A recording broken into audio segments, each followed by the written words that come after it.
Welcome to the Missouri Tigers on SI postgame show. I'm Joey Van Zummeren, one of your football reporters here on the site, talking about Mizzou football's 39-20 win over Mississippi State, Mizzou's first road SEC win of the year, and one that they needed for this season. You know, it's against Mississippi State, a team that is still looking for its first SEC win of the year, and quite honestly, probably will not get one barring a upset over Ole Miss in the Egg Bowl next week.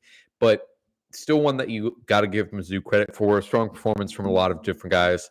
Probably the most diverse offensive attack we've seen all year. You had Marquise Johnson coming up with that big 45-yard catch. You had Luther Burden with his touchdown, and then also his play in the third quarter where he just gains a bunch of yards at the catch.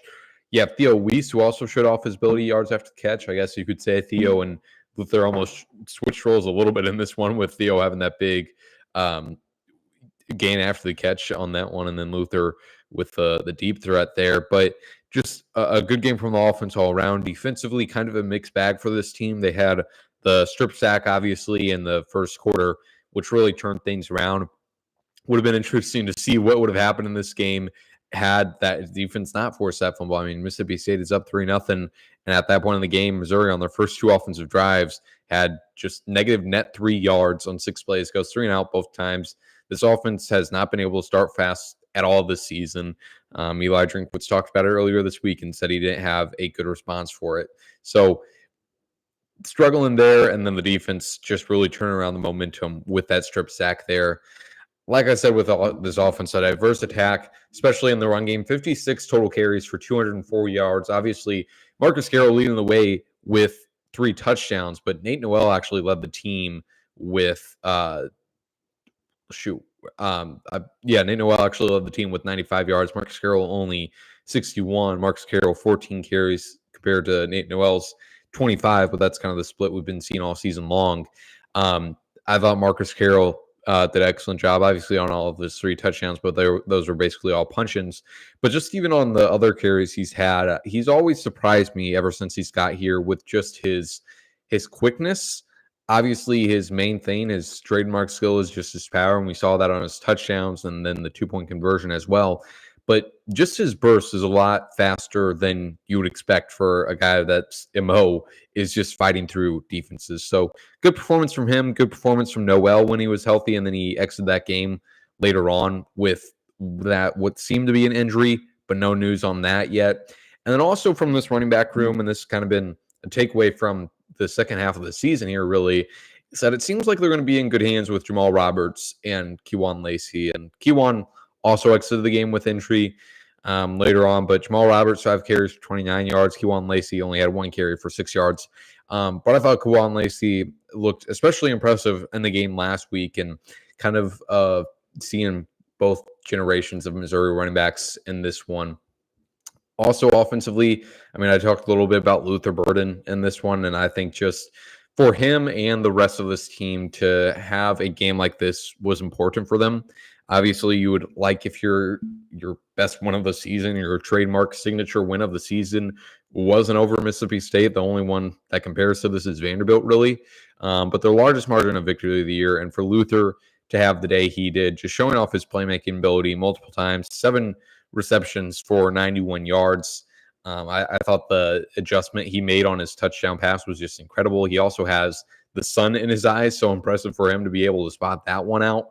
And then obviously just a YAC monster. It's been interesting to see. There's been a few opportunities where he's gotten the ball over the last few weeks, gets over the middle of the field, and then doesn't, it seems like he's not really just running forward, trying to do a little bit too much.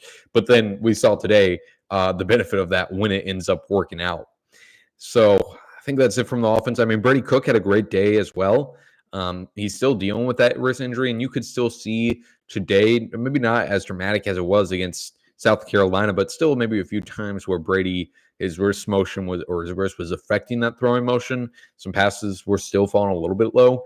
But overall, I mean, connected on so many deep passes, and I almost wonder, I've never played quarterback, but I almost wonder if it's easier to have that arc on the ball instead of just like throwing it straight forward, because it's almost like those medium passes that are falling short more than the longer passes. His deep ball accuracy looked better in this game today than it has all season long, and he's doing that with a wrist. So good game for Brady, and kind of exactly what I said for Luther. Good to have that performance to cap off his career here, depending on what happens next week. But either way, good performance from them. Defensively, like I said at the top, kind of a mixed bag. They hold the game down, or they turn the game around in the first quarter with Carnell's forced fumble, but then also they kind of have the same exact problems they had last week with the explosive plays. Savon Booth ended up being a real challenge for them to contain. He had 42 yards on just that very first drive. He had that 43-yard touchdown later on in the game. So they struggle with him. He's just a quick, shifty guy. Missed some tackles in there too. That first touchdown that Mississippi State scored late in the first half there, or late in the first quarter, guys kind of left wide open over the middle of the field. They had discipline errors.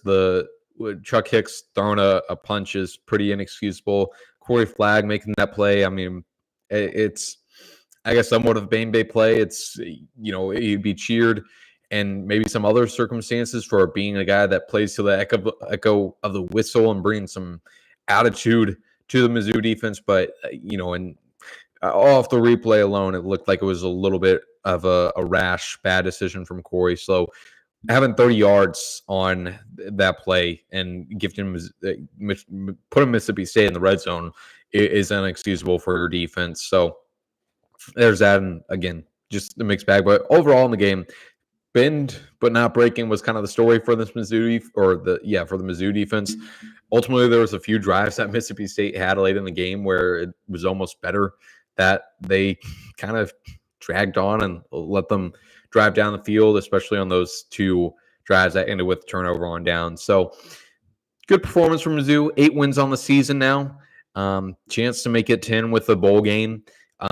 It's really interesting to think about what the conversation would be about this team had they won last week against South Carolina. I still don't think they'd be making the playoffs, but again, interesting to think about what the conversation could be if they close the deal in South Carolina and then have a solid performance against Mississippi State. And that's kind of the main question going out of this one, was just, how much credit do you really give Mizzou? I think, they certainly made some plays, though, that are just pure their talent, regardless of who they're playing. And it's the SEC team, not a group of 5 team or anything like that. So the big time players made big time plays in this one. Mizzou 8-3 on the year. Arkansas next week to round out the regular season. We appreciate you tuning into this post game analysis, and we appreciate you turning into the rest of our coverage over at Missouri on SI.